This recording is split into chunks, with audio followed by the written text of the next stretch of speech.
Hey everybody, in this episode I want to talk to you a little bit about the design of a newsletter. Now when I speak live, I often talk about the most expensive real estate of your newsletter. In other words, what's the most important section or part of your newsletter. Now, this is the front page of a typical newsletter. What we have right here is the masthead, and this is the tagline. So the tagline kind of clarifies the benefit or the advantage of someone actually reading the newsletter.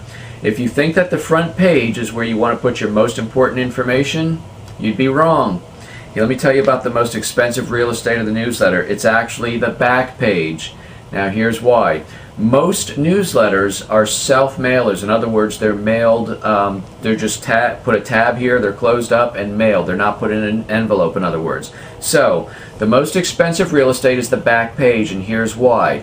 If your newsletter, just like any other part of marketing, any other piece of marketing, whether it be a letter, postcard, or whatever, if it doesn't get noticed, if your customers don't immediately recognize it, there's not the familiarity, or, oh, there's my newsletter from so-and-so, then chances are they may not read it. So what do you want to do?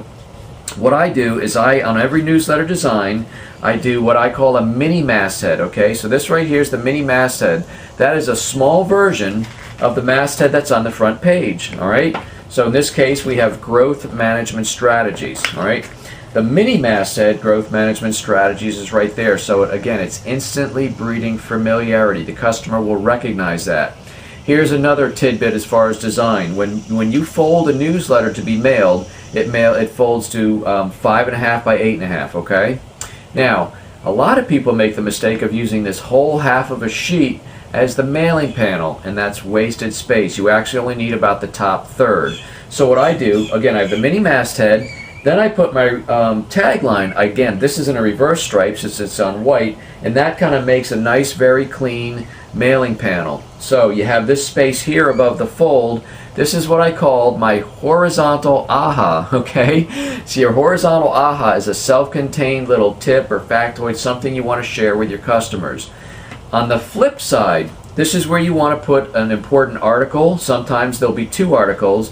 One of the things you don't want to do, however, is put continued from page 1, 2, or 3, whatever size your newsletter is. This is not the place where everything that doesn't fit in your newsletter goes, because if somebody happens to look at this first and it says continued from, how exciting is that? It's not exciting at all. This is where you can put a very important article, a self-contained article, something you want your customers to see. This one happens to be sources of resistance to change. This is kind of a managerial type of newsletter, so it's a high impact article. So the most expensive real estate is the back page, and when it comes out of the mailbox, whether they see this panel or this one, they instantly recognize it as something they want to see. Alright, so that's your newsletter design tip for today. The most expensive real estate is the back page, so put a lot of thought and effort into it. You want to have your mini masthead, you want to have the tagline, you want to have your horizontal aha, and you want to have a self-contained article or 2 or 3, whatever you can fit, but never articles that are simply left over, continued from. Alright? My name's Jim Palmer, the Newsletter Guru, and I look forward to being with you next episode. Take care, everybody.